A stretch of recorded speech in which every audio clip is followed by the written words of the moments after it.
Olá novamente, estamos aqui continuando as nossas videoaulas, continuando com as aulas do 8º ano. Chegando aqui a nossa sétima videoaula do 8º ano, a independência da América Espanhola. E para entender esse tema aqui, nós vamos precisar lembrar de alguns assuntos que vocês estudaram nos outros anos, mas de alguns assuntos que vocês estudaram ali em outras aulas, em outras videoaulas que vocês podem olhar, vocês podem assistir de novo à vontade. Vamos começar aqui falando sobre a América Espanhola. Quando nós falamos América Espanhola, nós estamos falando do quê? Nós estamos falando desse território aqui, desse território que pega quase todo o continente americano.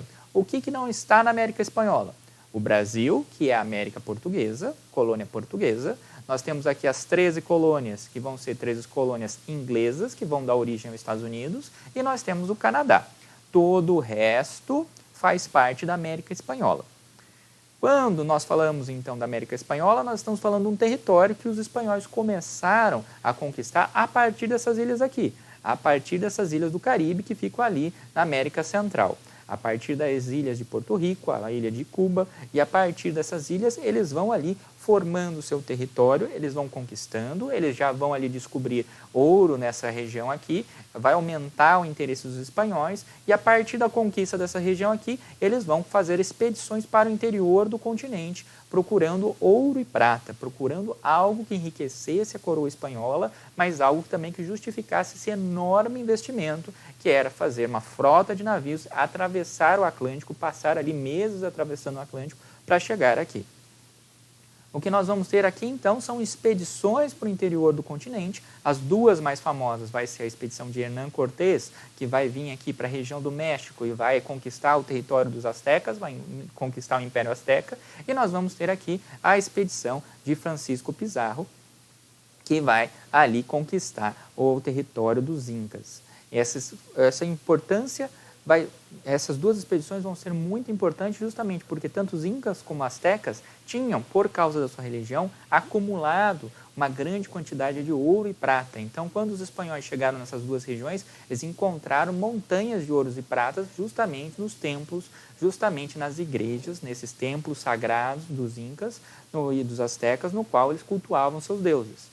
Parte do culto dos deuses era justamente acumular metais, ouro e prata. Então, quando os espanhóis chegaram lá, eles viram uma quantidade enorme de ouro e prata. A partir disso, o que nós vamos ter? São os espanhóis procurando o ouro e a prata por todo o continente e eles encontrando principalmente prata, minas de prata, por exemplo, na região de Potosí. E vamos ter ali toneladas e toneladas de prata que vão ser levadas da América para a Espanha. E vai tornar a Espanha não só o país mais rico da Europa naquele momento, mas também a maior potência mundial naquele momento. O que nós vamos ter aqui que é a partir da colonização, a Espanha então ela vai dividindo a América no que ela vai chamar de vice-reinos. Cada um desses vice-reinos aqui vai estar com a obrigação de administrar e desenvolver a colonização em uma região. Cada um vai ter a sua região administrativa e, a partir disso, a sociedade e as colônias espanholas na América vão se desenvolvendo. Cada um desses vice-reinos vai se desenvolvendo. O que nós vamos ter aqui é uma sociedade colonial que ela está dividida, e ela está dividida de maneira clara a partir da sua origem, a partir da sua herança. Então, se você fosse espanhol, se você fosse um espanhol nascido na Espanha, você estava no topo da sociedade. Se você fosse um espanhol nascido na colônia, você já estava um degrau abaixo. Se você fosse um mestiço, um degrau abaixo. Se você fosse um escravo, indígena ou negro, você estava um degrau abaixo. Então, nós temos aqui camadas sociais muito bem definidas, com nomes que vamos lembrar aqui. Nós temos aqui no topo da sociedade, nós temos os chapetones. Chapetones vão ser os espanhóis nascidos na Espanha. Vão ser aqueles que vão estar nos cargos de elite da sociedade. Abaixo dos chapetones, nós vamos ter os crioulos. Os crioulos são os descendentes de espanhóis. São os espanhóis nascidos na coroa. São aqueles de pele branca, são aqueles de descendência pura espanhola. Nós temos abaixo deles as castas, os mestiços, os mulatos. Seriam mestiços de espanhóis com indígenas, mestiços de espanhóis com negros. Esses daqui vão estar nessa camada média da sociedade. Eles podem ocupar cargos públicos, mas eles não ocupam cargos públicos médios e altos. cargos públicos de administrativos médios e altos vão ser dos crioulos e os cargos de chefia vão ser dos chapetones. E na base da pirâmide, o que nós vamos ter? Os indígenas, que vão ter as suas diversas mãos de obras ali, mas vão ser praticamente escravos dentro da colônia espanhola, e abaixo deles nós vamos ter os escravos de origem africana. Uma sociedade muito bem determinada, o seu local na sociedade, a sua função na sociedade está determinado pela sua origem. Espanhóis nascidos espanhóis no topo da sociedade, e quanto mais longe você estava dessa origem espanhola, mais na base da sociedade você estaria. A partir disso, nós vamos ter aqui, esquematicamente falando, aqui como a colônia espanhola funcionava. Nós temos a colonização espanhola. Essa colonização espanhola, ela tinha um sistema de mercantilização, ela tinha um sistema que tinha o objetivo de explorar riquezas dentro da colônia. A colônia espanhola é uma colônia de exploração, então o objetivo dela é enriquecer a Espanha. A partir do momento que ela tenta enriquecer a Espanha, o que está se estabelecendo aqui é um pacto colonial. Um papel claro da colônia, que ela tem a obrigação única e exclusiva de fornecer matéria-prima para a metrópole, Espanha, e a metrópole ela tem a exclusividade sobre o comércio. Só a metrópole Espanha pode fazer comércio com as colônias espanholas na América. Só ela pode vender os produtos manufaturados, só ela pode vender os produtos que a colônia tem que comprar. A partir disso, o que nós temos aqui é uma exclusividade comercial. Colônia só pode comprar da metrópole, e metrópole é a única que tem autorização a vender para a colônia. Nós temos aqui, então, uma metrópole com seu papel muito bem definida. A Espanha, ela compra a matéria-prima da colônia, das colônias aqui na América, e ela vende os produtos manufaturados para as colônias da América. A balança comercial sempre está a favor da Espanha, justamente porque os produtos que a Espanha está vendendo são sempre muito mais caros do que as matérias-primas que a colônia está vendendo para ela. A partir disso, sempre vai ter lucro. A Espanha sempre tem lucro nessa troca que ela vai fazer com a colônia. A administração espanhola, ela se baseia em diversas instituições. Algumas dessas instituições a gente vai ter que destacar aqui para vocês conseguirem compreender que a Espanha tinha um controle, e um controle extenso, tinha um controle rígido sobre as suas colônias. Nós temos aqui a Casa de Contratação, que controlava o comércio e a navegação entre a Espanha e as colônias. Controlava quem podia fazer comércio, controlava quem podia fazer essas rotas de navegações, essas rotas comerciais entre a colônia e a metrópole. Nós temos os Conselhos das Índias, por exemplo, que era um órgão que ele estava ali aconselhando o rei, ele estava aconselhando leis, ele estava aconselhando quem ia colocar nos cargos-chave na colônia, mas ele ajudava o rei a administrar a colônia, ajudava o rei espanhol a administrar todos esses vice-reinos que vão se formando aqui na Espanha. Nós tínhamos aqui, então, uma sociedade que ela estava muito bem dividida.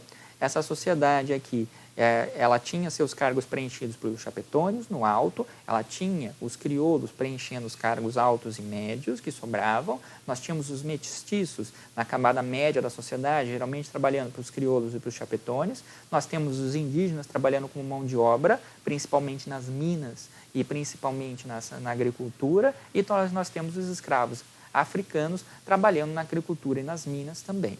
Essa sociedade era organizada e muito bem definida. E a partir disso, nós temos aqui uma mineração com cada vez mais importância, dando cada vez mais lucro para a Espanha. Nós temos as minas de Potosí, nós temos as minas de prata de Zacateca. E a partir disso nós temos esquemas de trabalhos que os espanhóis vão fazer com os indígenas para fazer com que os indígenas trabalhem e rendam trabalhando para ele, aproveitando-se das tradições que os astecas e os incas tinham. Exemplos desse trabalho é a mita, que era um trabalho obrigatório. Em vez de eles pagarem imposto, eles pagam imposto trabalhando alguns dias, trabalhando alguns meses para os espanhóis e depois voltavam para a casa deles. Ou pelo menos esse era a promessa dos espanhóis. Nos muitos casos, o que acontecia era que esses indígenas acabavam não voltando, ou porque eles ficavam doentes, ou porque eles acabavam morrendo trabalhando nas minas e trabalhando na agricultura para os espanhóis. Mas nós temos aqui uma sociedade que, apesar da importância da mineração, é uma sociedade agrícola, é uma sociedade que depende do campo, é uma sociedade que depende dessa agricultura não só para exportação, para exportar a matéria-prima que a Espanha precisa, mas também para a subsistência, para produzir o alimento que eles precisam. Agora, nós temos que lembrar algo que a gente estava vendo em outras aulas. A Revolução Francesa. Por que a gente tem que lembrar da Revolução Francesa? Porque a Revolução Francesa tem tudo a ver com a independência espanhola. Não tem como você estudar uma coisa sem entender a outra. Justamente porque o que está acontecendo lá na Espanha é o que deu oportunidade para acontecer a independência da América Espanhola. Sem a Revolução Francesa, não tem independência da América Espanhola. Então vamos lembrar um pouquinho. A Revolução Francesa, então, ela acontece de 1789 a 1799. Nós temos 10 anos ali, 10 anos no qual nós vamos ter sucessivas revoltas, nós vamos ter sucessivas trocas políticas, até que no golpe de 18 de Brumário, Napoleão assume o poder do consulado e ele vai ali depois assumir o poder como imperador. Nós temos ali, então, o momento no qual aquele antigo regime na Europa ele é desfeito. E a partir disso, a Revolução Francesa, com Napoleão, ela vai se espalhando para o resto da Europa. O que nós vamos ter aqui, então, são as potências europeias tentando se unir contra a França, mas a França conquistando cada vez mais territórios. Nós vamos ter aqui Napoleão, a partir do plebiscito de 1804, se tornando imperador, e a partir disso, ele vai ali expandir, de fato, o território francês. O que nós temos aqui, então, é a França expandindo o seu território e, a partir disso, ele vai conquistando os territórios do lado da França, vai conquistando territórios na Itália, vai conquistando territórios onde é a Áustria, a Alemanha hoje, vai conquistando territórios da Espanha e ele vai se espalhando pela Europa. Mas só que ele não conseguia ali conquistar e ele não conseguia invadir a Inglaterra, então, num belo momento, Napoleão vai ter a ideia de fazer o bloqueio continental. Ele vai tentar, em vez de invadir a Inglaterra, militarmente, ele vai tentar sufocar economicamente a Inglaterra. Esse é o bloqueio continental que nós estudamos. A partir do bloqueio continental, então, a ideia de Napoleão era sufocar economicamente a Inglaterra e, a partir disso, fazer com que a Inglaterra se enfraquecesse e, se possível, se rendesse a Napoleão. O que nós temos aqui é uma Inglaterra que não se rende, mas nós temos aqui pessoas, nós temos países na Europa que vão se recusar a fazer o bloqueio continental. Nós temos Portugal, por exemplo, e nós temos a Rússia, por exemplo. Portugal, ela é invadida pela França e a família real foge aqui para o Brasil, isso vai ser muito importante para a independência brasileira, e nós temos a Rússia também não obedecendo à França e fazendo comércio com a Inglaterra, e a partir disso nós temos ali a Rússia sendo invadida, e a Rússia vai ali derrotar o exército de Napoleão e vai começar ali o fim da era napoleônica, vai começar ali o fim do reinado de Napoleão. Nós vamos ter, depois da derrota de Napoleão, nós vamos ter o Congresso de Viena, que vai ter a obrigação de organizar ou reorganizar a Europa. Então, a Europa inteira foi invadida e, a partir do momento que Napoleão estava invadindo, ele estava retirando as famílias reais. Ele retira as famílias reais do poder e ele vai ali colocar pessoas ali da sua confiança, algumas vezes pessoas da família dele, para governar esses países. O problema é, Napoleão foi derrotado, os franceses foram derrotados e, a partir desse momento aqui, o Congresso de Viena quer que essas monarquias voltem a governar, quer restaurar todas as monarquias da Europa. O que nós vamos ter aqui, então, é a chamada crise do Antigo Regime. Nós temos aqui a Europa, a partir do Congresso de Viena, tentando restaurar o Antigo Regime, tentando restaurar a monarquia, tentando restaurar os poderes da nobreza, tentando restaurar o poder da igreja, mas a ideia já estava lançada, a Revolução Francesa já aconteceu e todas as coisas já aconteceram ao longo do caminho. Então não tinha como você voltar atrás. Uma vez que você abriu a caixinha e viu o seu presente, não tem como você esquecer qual era o seu presente no Natal. É a mesma coisa que aconteceu aqui. Já aconteceu a Revolução Francesa. O mundo mudou. Não tem como você tentar voltar ao mundo que era, porque aquele mundo já não existe mais. Então, o que nós vamos ter aqui é o Congresso de Viena restaurando as fronteiras da Europa e restaurando a maioria das monarquias na Europa. E a partir da restauração das monarquias, o que vai acontecer também é que essas monarquias elas vão querer de volta para elas todo o poder que elas tinham, todo o comando, todo o domínio que eles tinham, inclusive nas colônias. Eles não tinham, eles foram retirados do poder por Napoleão. Então, eles perderam o controle para as colônias e agora eles querem esse controle sobre as colônias de volta. que nós vamos ter aqui, então, é a Europa reorganizada. A Europa botando a sua casa em ordem. Mas o problema é, eles podem colocar a casa em ordem aqui na Europa. Mas e as colônias ao resto do mundo? Como é que elas estavam durante as guerras napoleônicas? O que estava acontecendo no resto do mundo enquanto a Europa estava em guerra? Esta é a questão que a gente precisa guardar agora.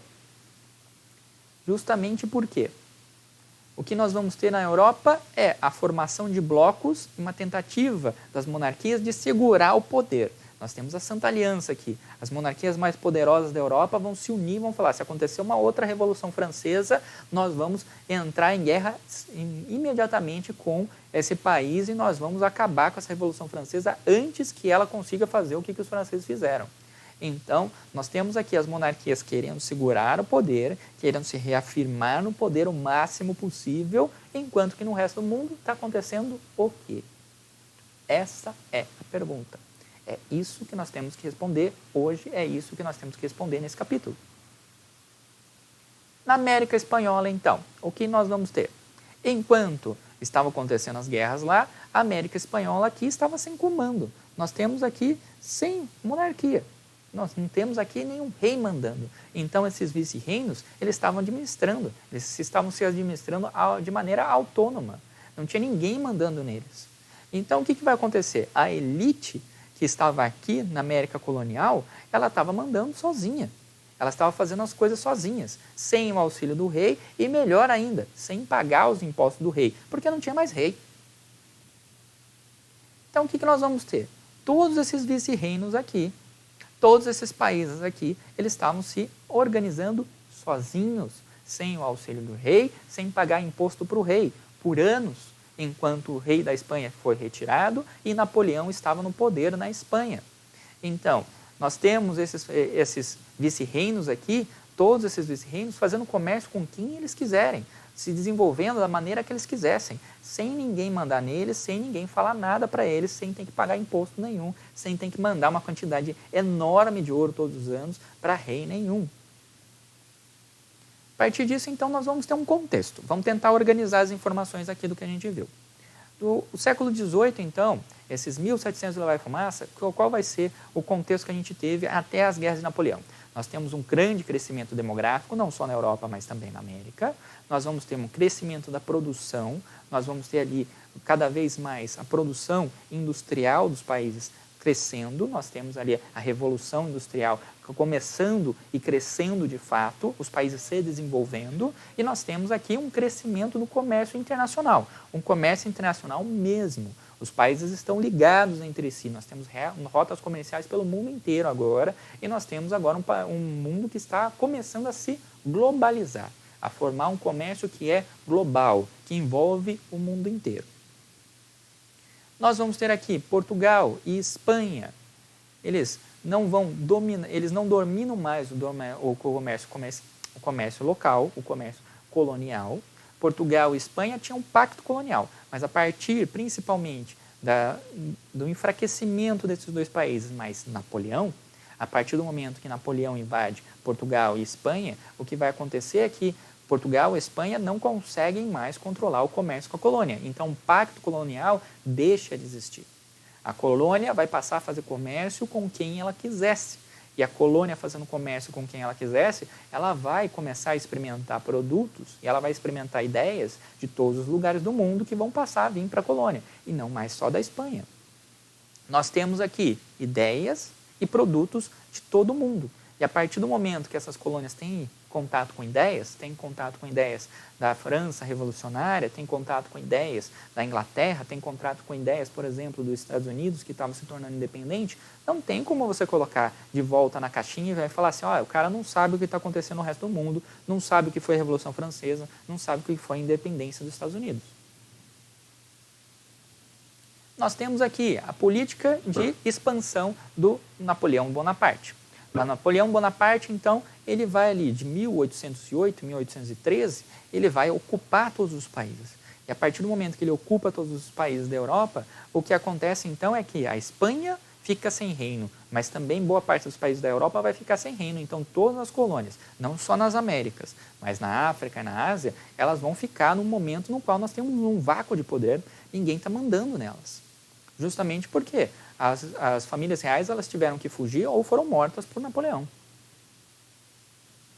Então, nós temos aqui um conflito, não só relacionado à questão dessa mudança, dessa retirada de Napoleão, um conflito político, mas nós temos também um conflito social. Dois modelos de sociedade, um modelo de sociedade antigo, aquele modelo de sociedade do antigo regime que nós estudamos, mas um modelo capitalista industrial que está se desenvolvendo agora. Então, de um lado, nós vamos ter ali o trabalhador assalariado, que está ganhando cada vez mais importância e está se tornando cada vez mais numeroso dentro das sociedades. E, de outro lado, nós temos o trabalho escravo, que era utilizado aqui nas colônias, por exemplo, principalmente na agricultura e na mineração. O capitalismo industrial, então, ele vai começar a se desenvolver, mas ele vai encontrar o limite nessas regras que nós tínhamos na colônia. Regras de comércio. Nós temos ali o fato de que escravo ele não recebe, então ele não compra produtos, ele não é um mercado consumidor, então. E nós temos aqui, então, um conflito entre uma sociedade que está começando a se desenvolver e uma sociedade que está em crise. O capitalismo industrial está querendo se impor uma nova dinâmica de sociedade de trabalhador assalariado e o sistema colonial, com o seu trabalho escravo, está tentando resistir a essas mudanças do tempo. O que nós vamos ter aqui, então, é uma sociedade que ela vai entrar em crise por diversos fatores. Antes mesmo da Revolução Francesa, antes mesmo de Napoleão retirar o rei da Espanha do poder, nós temos aqui uma sociedade que está em crise, nós temos um sistema que está em crise. Então, nós temos diversos fatores que vão fazer essa crise. Nós temos aqui uma sociedade com um sistema comercial diferente do interesse da metrópole. A elite que nós tínhamos aqui na colônia não tinha os mesmos interesses da metrópole. A elite não tinha interesse em que o pacto colonial e que a exclusividade da metrópole permanecesse. A elite da colônia não tinha interesse em comprar somente da Espanha. A elite da colônia não tinha interesse em só vender para a Espanha. Era muito mais barato você comprar de outros países. Era muito mais lucrativo você comercializar com outros países. Então, havia os interesses da elite local, a elite nas colônias e havia os interesses da coroa, da elite da Espanha. Esses interesses entraram em conflito, já começando um dos fatores da nossa crise aqui. O segundo fator são as ideias iluministas. As ideias de Rousseau, as ideias de Voltaire, as ideias de Locke, essas ideias que criticam o poder absolutista, essas ideias já estavam circulando pela colônia, não tinha como negá-las. Essas ideias vão dar origem tanto à independência dos Estados Unidos como à Revolução Francesa. Ainda mais não dava para negá-las. Nós vamos ter aqui, então, diversos fatores. Vamos tentar organizar esses fatores. Vou organizar aqui em dois momentos. Nós temos fatores externos e nós temos fatores internos. Vamos ver. Fatores externos. O primeiro fator externo, então, é a crise do antigo regime que nós estamos falando. Segundo, as ideias iluministas. Terceiro, a independência dos Estados Unidos. Quarto, as guerras napoleônicas. Quinto, a Revolução Industrial. E sexto, a chamada doutrina Monroe. Se vocês não lembram, o que é a doutrina Monroe? A doutrina Monroe é a partir do momento que os Estados Unidos ele vai se tornar independente, ele vai fazer políticas que ele vai tentar retirar a influência das potências europeias dos outros países, dos outros territórios que ficam na América. Então, ele vai tentar aumentar a sua influência e vai tentar diminuir a influência das potências europeias dentro da América. Isso é o que eles chamam de América para os americanos. Na prática, isso significa América para os americanos, mas não é nós americanos, é eles americanos. Eles querem que nós nos tornemos colônias deles. Eles querem que a gente passe a dar lucro para eles e não mais para as potências europeias. Então, os Estados Unidos querem que todo o resto da América se torne, na prática, uma colônia deles. O que eles conseguiram durante o século XX, aliás. E nós temos aqui os fatores internos. Nós temos aqui o pacto colonial, ou pelo menos o descontentamento a total radicalização da elite colonial contra o pacto colonial, nós temos as desigualdades sociais enormes daquela sociedade que tinha camadas muito bem definidas, que a gente olhou. E a partir disso, o que nós vamos ter aqui é uma soma que vai gerar as guerras de independência. Não tem acordo. Nós temos aqui a família real voltando para o trono espanhol, a família real tentando se recolocar no poder, a família real tentando ali voltar a ter todo o controle sobre as colônias, mas as colônias não querem voltar de jeito nenhum ao pacto colonial. Então nós vamos ter as guerras de independência. Tradicionalmente a gente divide as guerras de independência em diversos momentos. Vamos ver aqui. Nós temos aqui o primeiro momento, que vai ali de 1810 a 1814. É o momento no qual nós temos guerras de independência, nós temos a elite, aquela elite chapetone tentando ali resistir no poder, enquanto está ocorrendo as guerras napoleônicas lá. Então a primeira fase é a fase no qual há um domínio de francês sobre a Espanha. A elite chapetone quer se manter aqui no poder e os crioulos querem se tornar independentes. Então nós temos um conflito entre duas camadas sociais. Segunda fase, 1814 a 1816.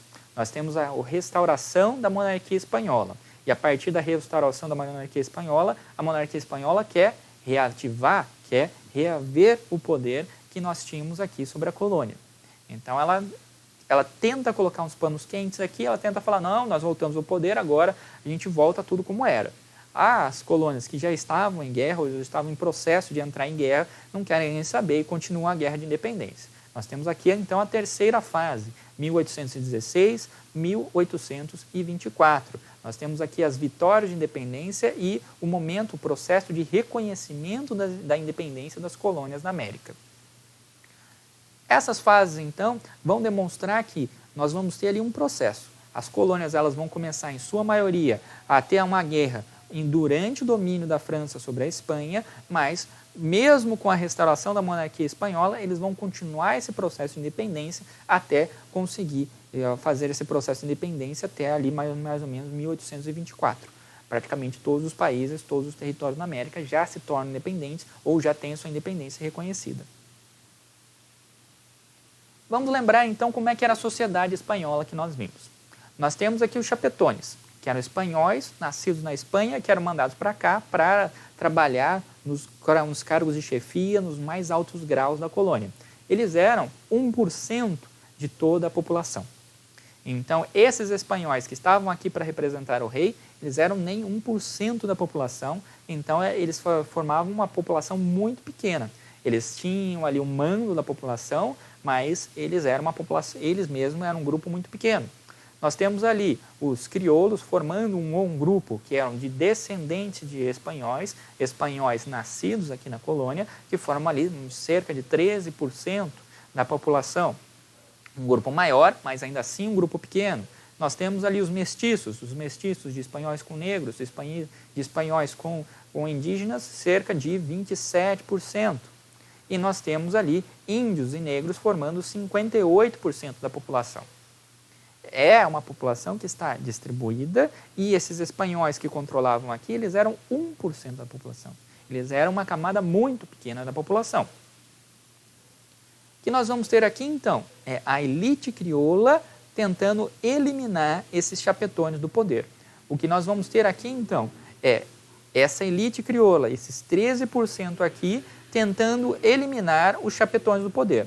Os chapetones, eles não só significavam o rei, eles não eram só representantes do rei aqui na colônia, mas eles formavam uma elite colonial que eles eram que tinham os direitos, eles eram que tinham os privilégios, eles eram o que tinham, de verdade, o poder na colônia.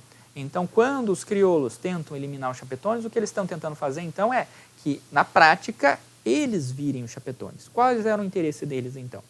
Nós temos aqui os crioulos, eles queriam ter o controle sobre os cargos do Estado, eles queriam ter o controle sobre os cargos mais altos, eles queriam ter o controle sobre o mando, sobre os vice-reinos. Nós temos aqui eles, os crioulos, sem interesse nenhum em continuar o pacto colonial. Nós temos aqui envolvimentos populares, a população em geral ela estava contra principalmente as formas de trabalho intensivo, as formas de trabalho violentas, as formas de trabalho opressores que eram defendidos, que faziam com que os chapetões lucrassem, faziam com que a Espanha lucrasse. Essas camadas populares, esses indígenas e esses negros que faziam o grande número da população, o grosso da população, eles estavam contra essas formas de trabalho extremamente violentas e opressivas que nós tínhamos na colônia.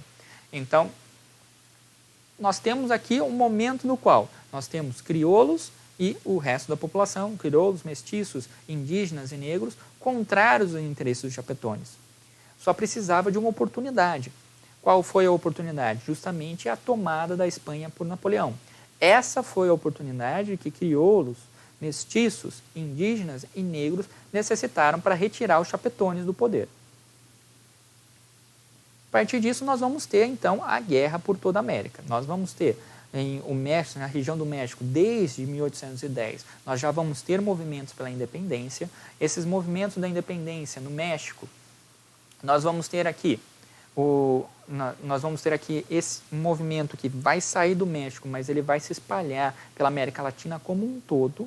E a partir do momento que ele se espalha pela América Latina, não tem como você apagar esse fogo, não tem como você apagar esse movimento de independência, essa ideia de se tornar independente. E os chapetones que tinham o poder, eles tentaram resistir, mas o número dos chapetones aqui na América era muito pequeno para a quantidade de crioulos, para a quantidade de mestiços que nós tínhamos aqui, que eram contrários a eles. Então, eles vão acabar sendo retirados do poder. Mas isso não vai ser um processo fácil, isso não vai ser um processo pacífico, isso vai ser um processo violento.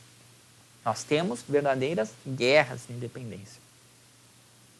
E a partir, então, do México, o que nós vamos ter é uma luta de independência que se espalhou por toda a América Central. Uma luta de independência que vai se espalhar da América Central e vai surgir também na América Latina. No caso da América Central, o que nós vamos ter aqui é, primeiro, uma tentativa de formação de um único país. Nós temos aqui as Províncias Unidas do centro da América Latina. E depois, essas Províncias Unidas elas vão se fragmentando e vão dar origem a cada pequeno país que a gente tem ali na América Central. Nós vamos ter ali a Guatemala, Honduras, Costa Rica, El Salvador e todos os países saindo desse movimento de independência. Nós então temos as elites crioulas, as elites locais, unidas contra o domínio espanhol, mas logo depois que os espanhóis são retirados, logo depois que os chapetones são retirados do poder, o que acontece é que essa elite local, esses crioulos, esses grupos de crioulos, eles vão brigar entre si, e a briga entre eles vai dar origem a cada um desses pequenos países aqui. Então, esse processo que vai ocorrer na América Central é um processo parecido do que vai ocorrer em outros lugares. O que nós temos de um processo diferente? O Haiti é um processo diferente, justamente porque ele é uma luta étnica, ele é um processo de luta étnica, ele é um processo de luta racial, nós podemos até dizer.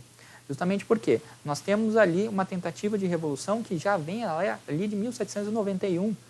Nós temos ali lideranças que são de escravos ou ex-escravos. E nós temos uma luta de independência que foram lideradas por escravos, que são escravos contra os senhores de escravos.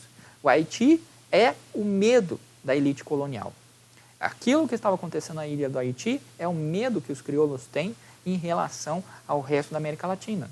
É os escravos e os indígenas se revoltando contra os senhores. E a partir disso nós temos aqui uma revolta de escravos que vai tornar o Haiti livre e vai libertar o Haiti do domínio francês. O que nós temos aqui então é um exemplo de escravos se rebelando. Mas isso não é a regra. Na realidade, isso é a exceção da América. O que aconteceu no resto da América? Aconteceu justamente dessa elite crioula, ela que vai tomar o poder. É ela que vai substituir os chapetones. É o caso, por exemplo, do que vai acontecer na América Latina. Nós temos um esquema parecido com o que vai acontecer no México, mas nós vamos ter duas figuras de liderança. Nós temos Bolívar, de um lado, e nós temos San Martín, do outro.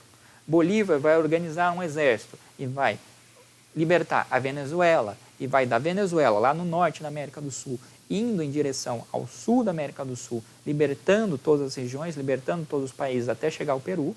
E nós temos San Martín, que vai libertar a Argentina, e a partir da libertação da Argentina, ele vai indo em direção ao norte e até a direção do Peru.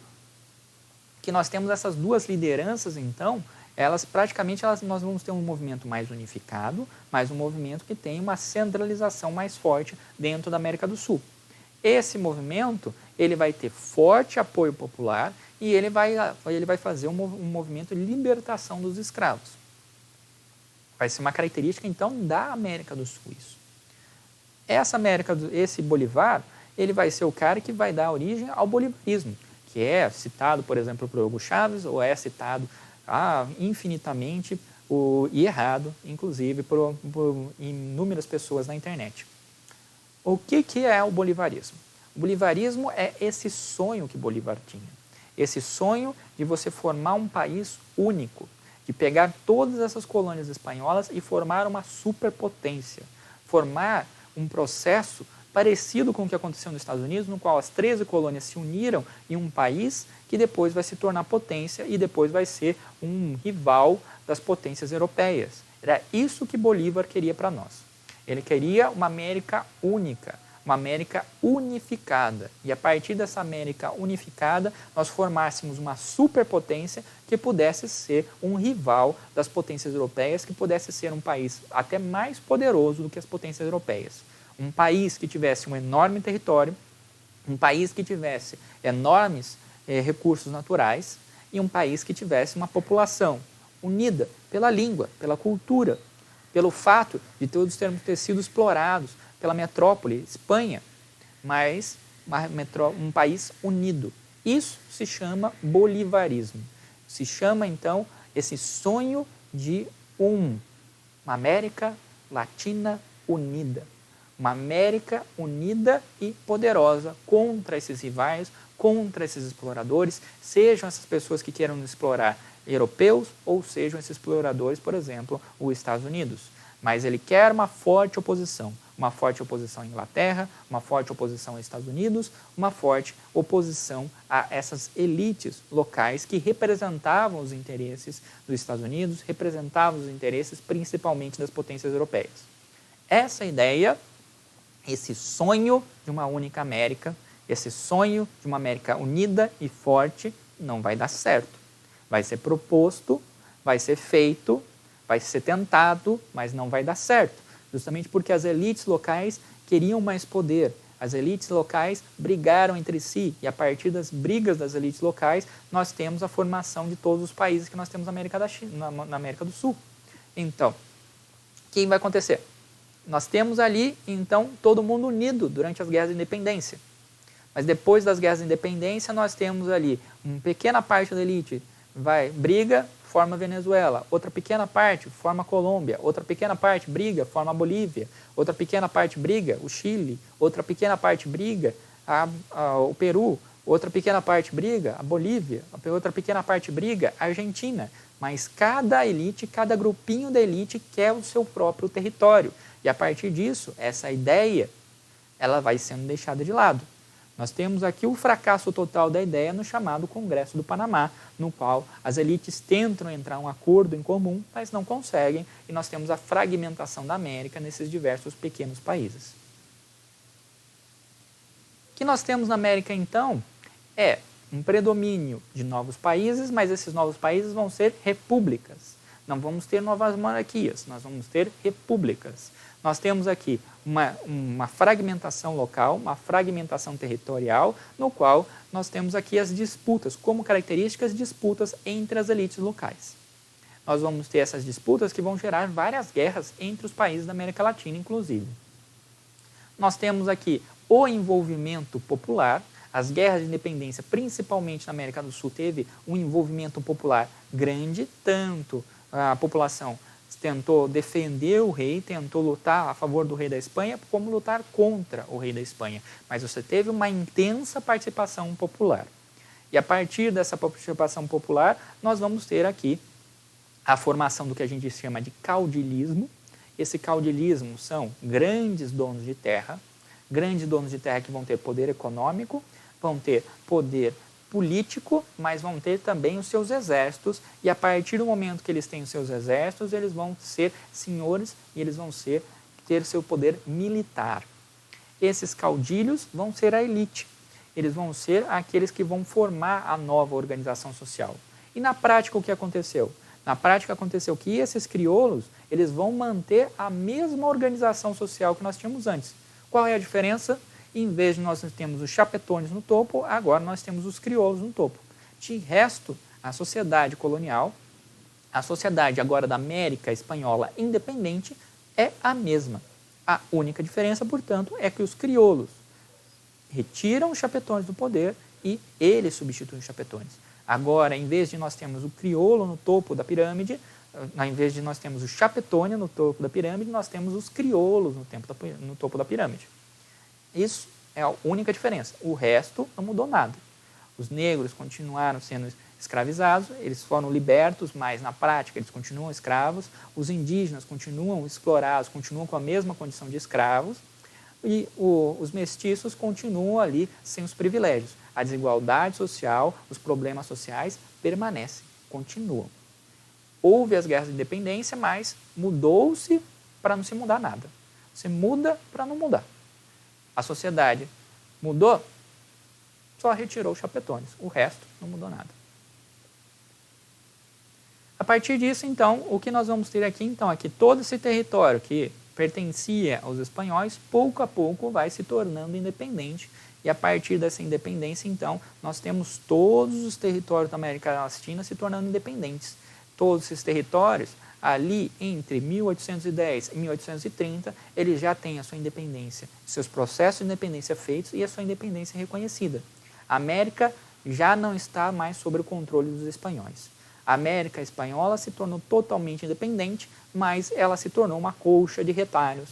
Ela se tornou uma quantidade enorme de pequenos países e todos esses países, cada um deles é fraco, é fragmentado, e eles não têm mais a força necessária para conseguir se impor. O sonho de Bolívar, de uma América unida, de uma América forte, deixou de existir.